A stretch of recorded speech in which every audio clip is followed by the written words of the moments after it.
300. Yeah.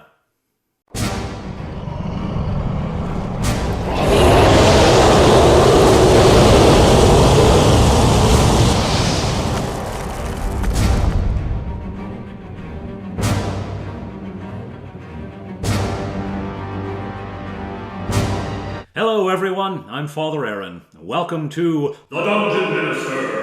Well, we have passed a major milestone, over 300 subscribers. At time of recording, 310. And, as a matter of fact, we crossed 300 on my birthday. Thanks.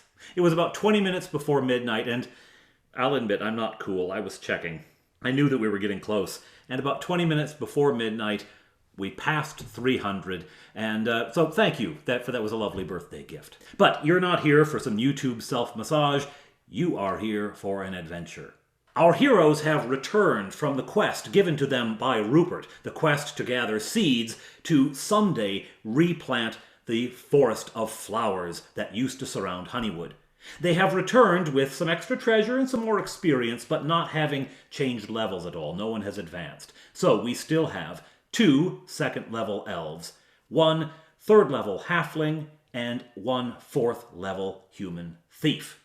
They have also brought back with them a strange bit of information. The Ent Fanghorn.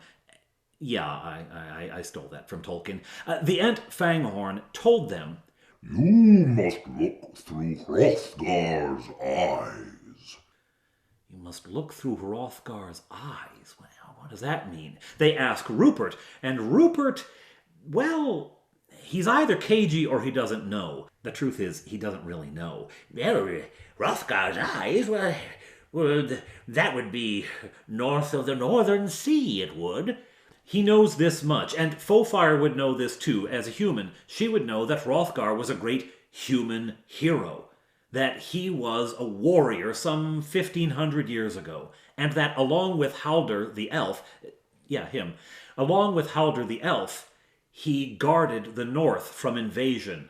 This is a running theme in this area of the world. They're at the edge of the human settlements and the edge of the elven settlements, for that matter, and so invasion tends to come from the north. At any rate, he had been a great hero, and where Haldir had watched the eastern end of this great northern sea, it's a barrier of sorts which sends enemies around either side.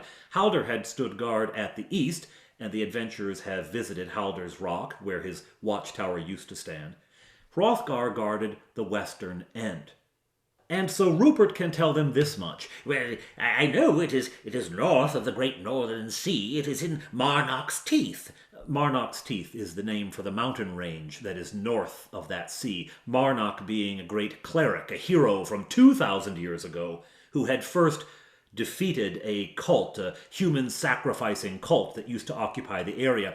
And the mountains were named his Teeth because when subsequent invasions came from the north, he would destroy them in those mountains. That was where he sort of built the fortifications of this area. So Marnock's Teeth. Anyway, it is in Marnock's Teeth, around the western end of the great Northern Sea. That is where you will find it. Now, the adventurers know that on the western end of the great Northern Sea there is a lair of Kobolds and Gnolls. Back in episode 3, 4, they went there and scouted it out, and they know there's a large force because those Kobolds and Gnolls attacked Honeywood. There was over 100 then, and while they suffered casualties and did not succeed, there's still a lot of them there. So now they're thinking, ooh, we gotta go that way. They're discussing this, they're planning their journey when news comes from the keep on the Northern Sea. All these things are coming back, aren't they? After the Battle of Honeywood, Kilmarnock had sent soldiers to the north, just in case something else happened, in case there was another invasion, and they stationed those soldiers at that keep, knowing that the Kobolds and Gnolls would have to come that way in order to get to Honeywood or to go south to Kilmarnock. So they stationed some soldiers there. They've been there for some time, I don't know, it's about a month or so. They have seen no activity. The Gnolls and Kobolds seem to have quieted down. In fact, even their patrols haven't encountered any resistance whatsoever. Now, those soldiers are wanted in the south again because The lizard folk, you remember, they fought in Kilmarnock in the sewer system. The lizard folk are being driven out of the marshes again by the cold, and they're beginning to infiltrate southern lands. If they're bold enough to go into the capital of Kilmarnock, they're going to be bold enough to attack all of the little villages, etc. There's a lot of trouble down there. The soldiers are needed. They're called home.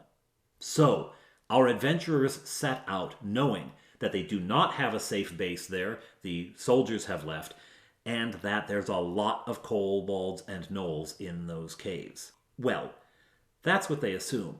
What they don't know, what has happened off stage, is, well, I'll let you find that out along with the adventurers. They make the journey first to the keep.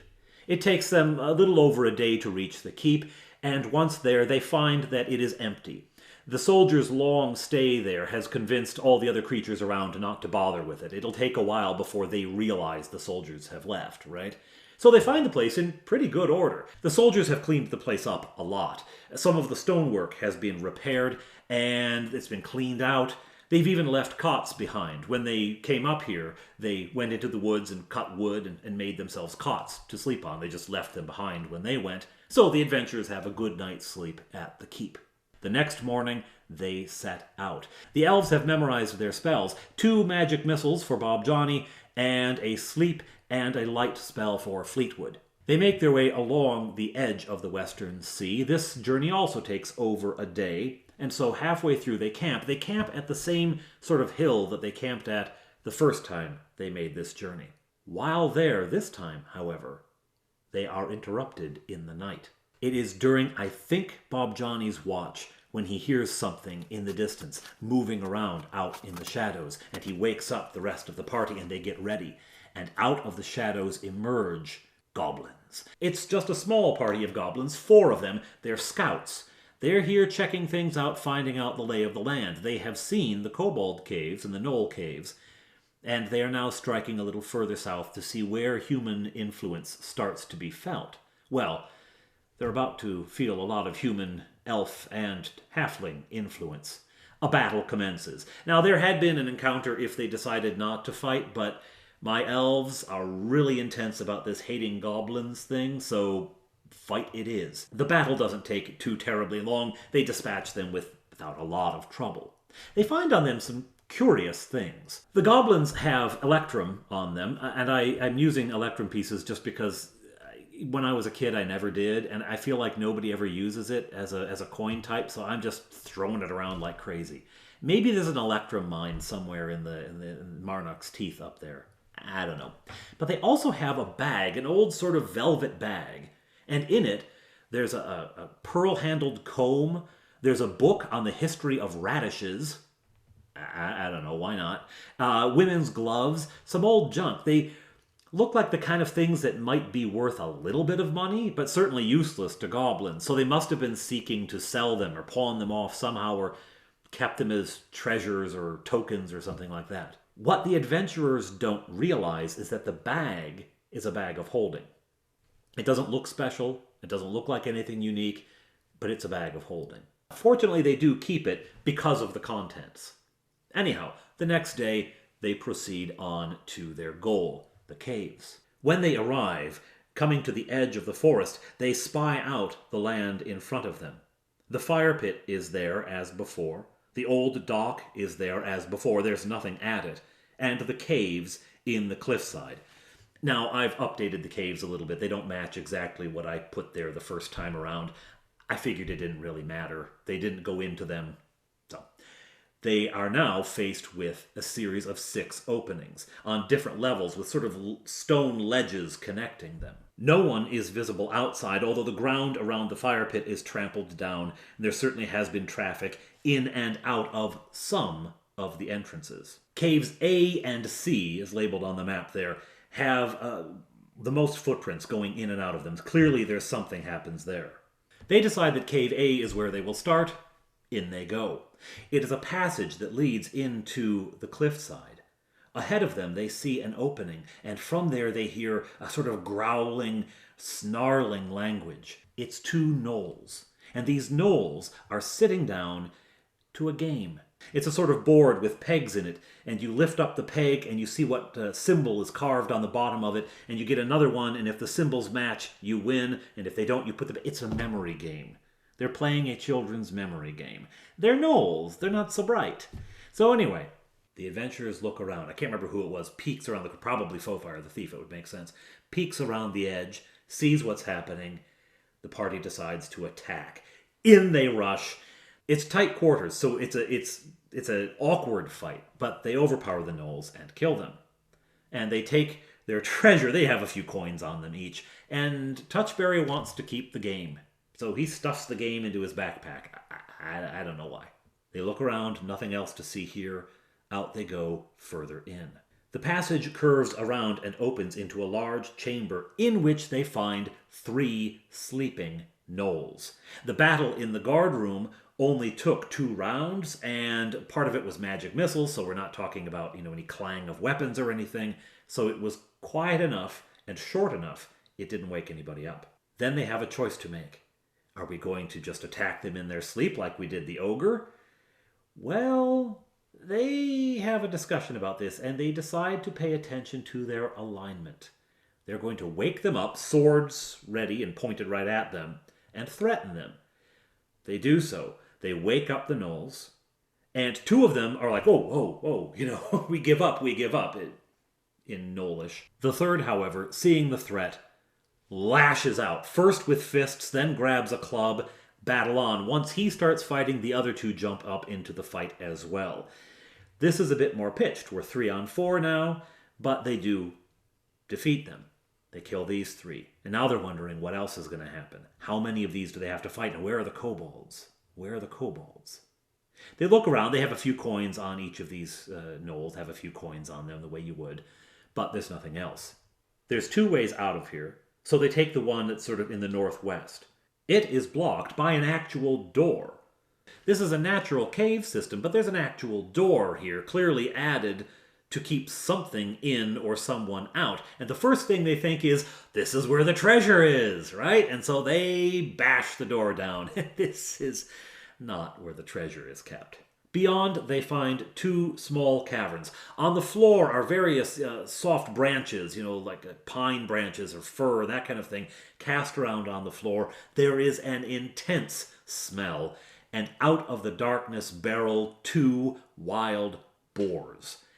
These are the boar pens. Remember, kobolds keep wild boars kind of like attack dogs or guard dogs.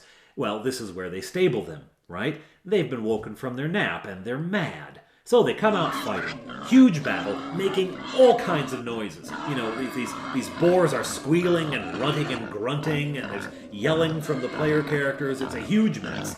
Anyone in this cave system knows they're there now. But they do defeat the boars. They find absolutely nothing for their troubles. Boars don't have treasure, right? There's feces. Just piles of poo. Piles of poo. Now, who heard them? And what's going to happen next? They go back to the main chamber. They don't hear anything. And so they ascend the stairs across the cavern on the other side. Up they go, curving around to a large chamber. Here they find the only kobolds that are left in this area of the caves. But they don't find them right away. They enter what looks like an empty chamber. And they walk in looking about. Clearly someone has been living here. There are rough cots, rough beds. There's piles of old rags of stuff. There's a couple of chests and barrels, that kind of thing. They don't see anybody. They have gotten well into the room before they hear the cry. Kobolds! 7 kobolds emerge from various hiding places around the room and have them surrounded. Some pelting them with rocks, some shooting with bow and arrow, others are, chucking spear, that kind of stuff. It's an ambush.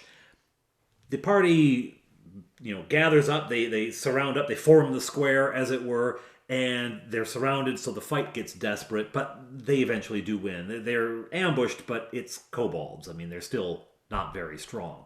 In the process of it, one of the kobolds runs further into the cave, into the most foul-smelling room the adventurers had ever been in.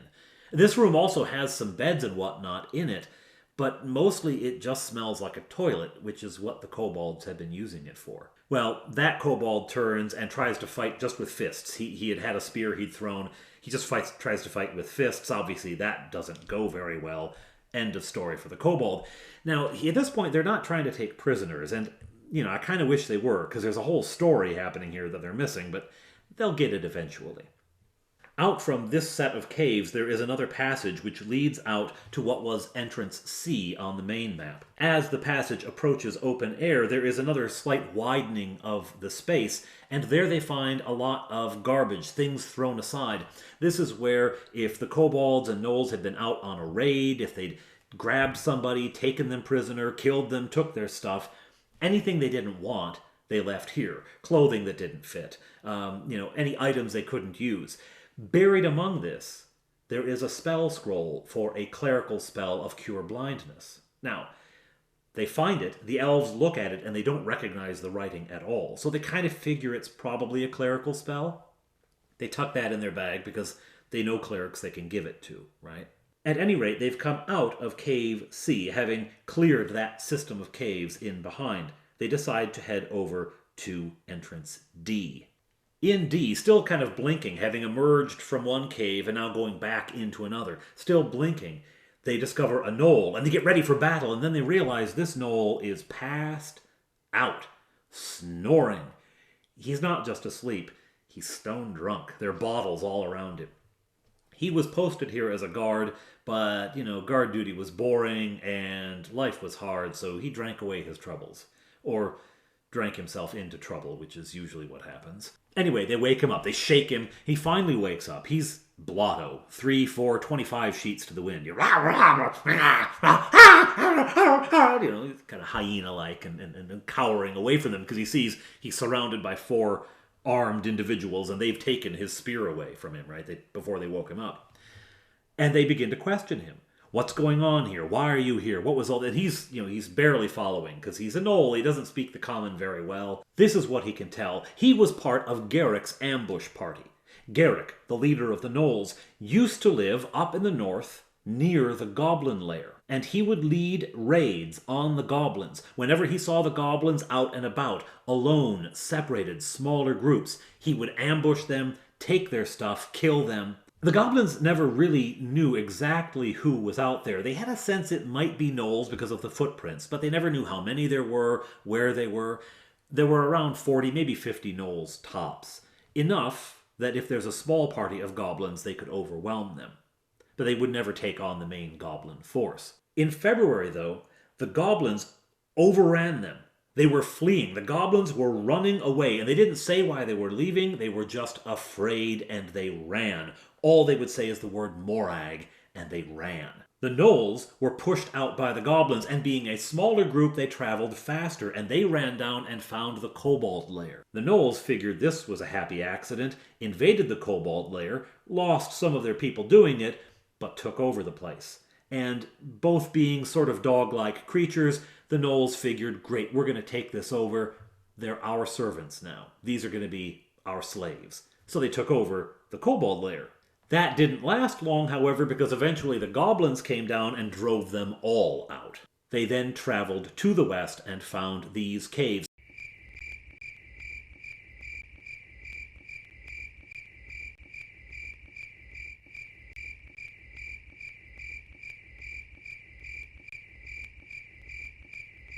After the Battle of Honeywood, Garrick was attacked by some of the other gnolls for his poor leadership. Now, he fought them off, and he killed quite a few of the gnolls before the other ones backed down. But the kobolds took advantage of this. They had been unhappy anyhow. They said, you know what, enough of this. They killed a couple of gnolls, they took a portion of the treasure, and they just abandoned the place. The gnolls at first thought they might pursue them, bring them back. But then they realized the numbers were no longer as favorable as they used to be, given how many gnolls had died in the sort of internecine war. So they gave that up and just decided to stay here themselves. That's when the adventuring party finds them. So now they've got this prisoner. What are they going to do? They truss him up tight, they gag him, and they just leave him here. What else are you going to do, right? They've decided they can't just go killing prisoners. They've been there with the ogres, but, they They just can't bring themselves to do it now. So they truss him up and leave him there. Further into the caves they go. They descend a winding staircase to find a long cavern, which seems to be a food storage. There's meat, there's bread, there's other things here. None of it's any good. It has been a long time since the Gnolls have had the Kobolds to do their work for them. It's been a longer time since the Kobolds have been able to steal things from people on the Honeywood Road. Remember, that was the first adventure. So it's been a long time since they've been getting anything fresh. So the only thing edible in this entire room is a crate of onions. This has become a bit of a recurring trope that there's a crate of onions and Bob Johnny eats onions. Anyway, he grabs some onions for a snack, and on they go. They enter another large cavern with a couple of other exits, but as they come around the corner to come into this room, they can hear voices arguing. Now, they don't understand the Gnoll very well. They don't get what they're saying, but as they peek around, one has a dagger and is pointing out one of the other passages, and the other one is signaling no, no, no as he's barking back at him. They're clearly arguing about something. One wants to use a dagger that way. The other one says don't. What the fight is about, they don't know, because the Gnolls eventually turn and see them fight on. Now, one of the Gnolls actually decides to cut and run. He heads, the one who'd been saying no, no, no, heads for the stairs. He's going to run out to wherever that goes, but Bob Johnny cuts him off, first with a magic missile that hits him, and as he's kind of recovering from that, they swarm over there, and I think it's Touchberry hits him with an arrow. I can't remember if that... At any rate, it's been a couple of months. But anyway, they stop him from leaving. They kill the other one. Neither of them will surrender for different reasons. Okay, now they wonder, was that heard? They exit the cavern by the passage that goes roughly southeast. And they can see light filtering in, so they figure that's where the entrance is. They go out that way just to make sure, and to make sure that entrance is secure. They find there a slight widening of the passageway, where, again, there's just some things thrown around. You know, by your door, where you first come into your house, whether it's the front door, side door, back door, whatever door you actually use, there's a pile of stuff. You know, the things that you had when you came in, and you know you need to put away, but you just sat there for a while. It's like that. There's a bunch of that stuff laying around, but otherwise nothing. Back to the main chamber, they then go through the passage that goes to the north. It slopes up a little bit, not much, but a little, and there they come to a decision, left or right. From the right, they hear nothing. From the left, they hear a scuffling, a shuffling sound. They head that way, and they find, at the end of a short passage, a Gnoll ready for them. Cornered, trapped, he's gonna fight. He's alone, it's a single Gnoll, and the fight doesn't take too long. It is 4-on-1. He puts up a fierce resistance, though. There's some injuries, but they do defeat him. This was who one of those Gnolls down at the bottom wanted to kill. Why? Well, this is one of the allies of Garrick. This is one of Garrick's friends, and so there's still this ongoing trouble. Nothing much of interest in here. Again, the Gnoll had a few coins on him, nothing big. The other passage was a place that looked like it had been a barracks, that someone had slept here. Empty now. Probably those kobolds that have run off. They find all through this cave system, in fact, they find signs of beds and areas of sleeping areas that have been abandoned because the kobolds have fled, which is the bulk of the group has left. This cave system having been explored and cleared, back out they go, blinking into the sunlight. Their eyes adjust, and they look around, and there's still no activity outside. This place is eerily abandoned, and they have an idea of why now, right? So many of the kobolds having fled, and the Gnolls killing each other. The place is a bit of a ghost town. This is because there was no way they were going to be able to defeat an entire colony of kobolds, right? I mean, they're still low-level fighters, and even though, kobolds are pretty weak, there were nearly 100 of them left. We couldn't do that. So I invented the Civil War to try to clear this out and make it a doable adventure. Anyhow, they look about, they decide they're going to go up one level. There's some rough stairs carved into the side of the cliff. They're going to go up and investigate there. They come to the top, to right in front of a cave, and they decide, well, we'll go into it, right? Okay. Maybe not a great idea. This is a small cave. The entrance is crooked, and it zigzags back in to reveal a chamber about 20 by 30, in which is a bugbear. He's laying back on a big pile of animal skins and another soft material, eating a great joint of meat. And he's got a huge drink beside him that he's drinking, and he looks up and with a bellow leaps from that couch and attacks. This guy had been part of the Kobold Gnoll army. He hadn't gone to Honeywood. He'd been left on guard duty at the keep with a handful of others. So he hadn't been part of the attack. But now he kind of figures that they owe him, right? He came out to fight for them, even though he didn't have to fight. They owe him. They can put him up into the style to which he has become accustomed. So he's getting now the Gnolls to serve him. At any rate, now what he wants to eat is elf meat. So he jumps to attack. He's got a great scimitar that he starts to swing. He pulls it out as he comes. Big battle. Huge injuries. And one of the elves, I think Fleetwood, it's always Fleetwood. Fleetwood comes near to death. Fortunately, Touchberry had not used his healing sword that day. So after they dispatch the Bugbear, they heal Fleetwood. He doesn't get anywhere near full, but he gets some of his hit points back. In the aftermath, they search the cavern. The scimitar that the Bugbear had is useless to them. It's too big to wield. It's clumsy. It's not very well made. They do find hidden in a little niche here in this cave. The Bugbear had stuffed away some of his own little treasures. So they get some cash out of it, a couple of low-level gems. They get something out of it. Out they go, back into the sun. They've got one more entrance to explore, and that's where they head now. This passage narrows down quite a bit before opening again into a large chamber. Here again there is signs of previous occupation. There's nobody here now, but clearly at one point this was a used space, and some creatures, kobolds, slept here. The party continue out of that room through a passage that leads basically northwest direction, and they find another smaller cavern, again clearly a living space, clearly where creatures dwelled. There were a lot of kobolds living here, and they've left the remnants of their lair behind. But there's nothing of interest to discover. There's certainly no monsters. There is a passage which continues. It narrows down and goes on. And eventually they come to a room in which there is an empty treasure chest. This had been one of the treasure rooms in this cave system. And the second room they passed through had actually been where gnolls were bunked. And so they kind of kept watch over the treasure. They wouldn't let the kobolds go back there. But it's been cleared out. This is part of what the kobolds stole on their way out of town. The party then retraces their steps to the first cavern and heads off in that northeasterly direction. They find yet another empty barracks chamber. There's nothing happening here. Now, there are some giant centipedes at the end of this room. I tried to put them into the Barrow-White adventure, but the party just never went to where they were. They were at an altar on the surface of the barrow. They just never went to check that altar out, so they never fought the giant centipedes. The giant centipedes don't appear to be very popular because they're at one end of the chamber and the adventurers just don't go down there. They shine their lights around, and I say, do you want to investigate? They say, no, we haven't found anything in any of the other beds. Why would they leave any treasure up here? So they don't check it out.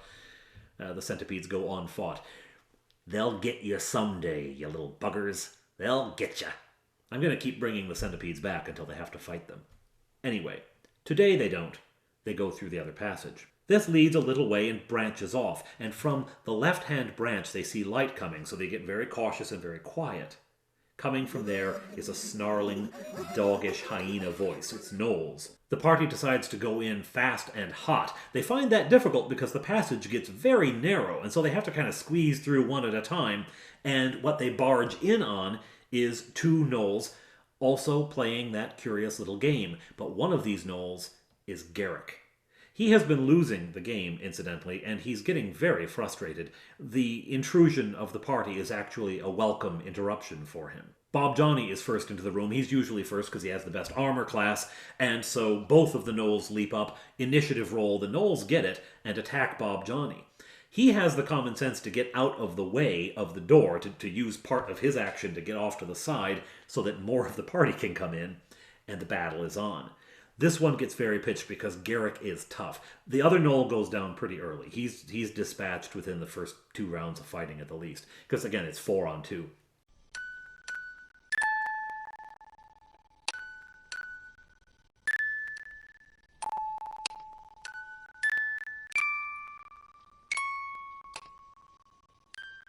So now they've got a prisoner and a high-level prisoner. They still have that drunken Gnoll at the door, remember?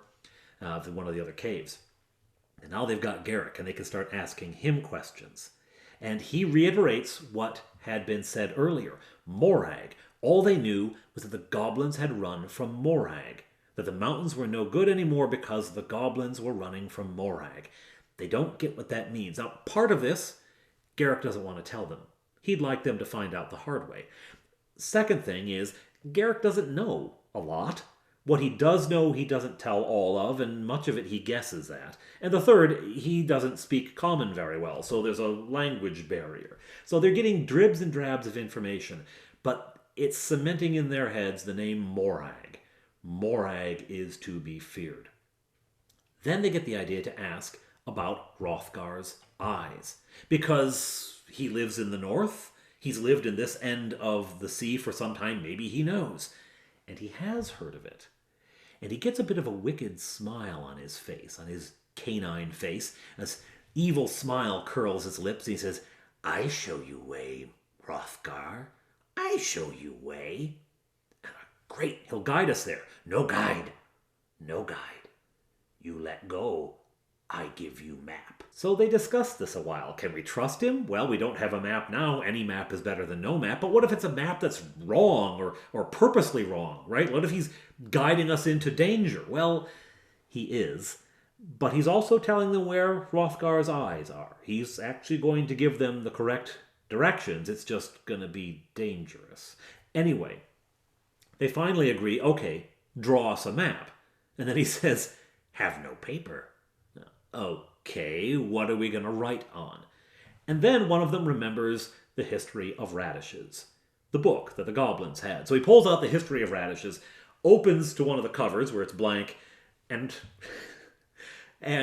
Garrick takes some charcoal and draws a rough map on the inside of the cover of the history of radishes. I don't know why the history of radishes. Why not? You know, my father-in-law likes radishes, so it's a nod to him, I guess. Anyway, now they have this map. What are we going to do with Garrick? What are we going to do with that other Gnoll, right? They decide we're going to let them go. Take all their weapons, march them a distance, give them a stern talking to, I don't know what good that's going to do, and set them free. And that's precisely what they do. They take them out, and they set them free. Off they go, the drunken ones sort of staggering and stumbling, right? Garrick snarling over his shoulder. Off they go.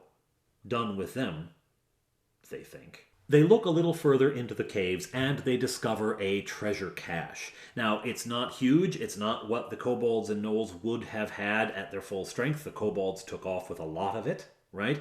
Some of the Gnolls have also abandoned and taken some stuff with them. So it's much diminished, but they do have a treasure stash and the scroll with 2 copies of Web on it.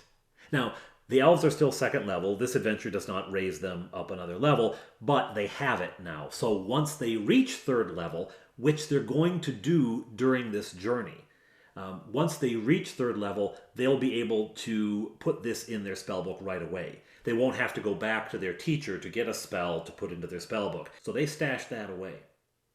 Now, the treasure that the Gnolls had was not huge, but it was enough. A lot of it was in electrum, a lot of it was in silver and copper. So the amount isn't much, but the encumbrance is a lot. They don't want to haul this all the way up to Hrothgar's eyes and back. What are we going to do with it? And they've looked at the map now, and they know it's quite a journey. We can't carry this stuff with us. What if we find more treasure on the way? We can't, so they decide to bury it. They choose another spot in the caves, and they bury this treasure. And they take, I think they take the gems, any platinum. There was some platinum. They took that with them. They took the high value stuff, but they left the bulk of it because they didn't want to carry that all the way. And they just trusted that when they came back, it would still be there. What they find when they come back, well, that is a big surprise.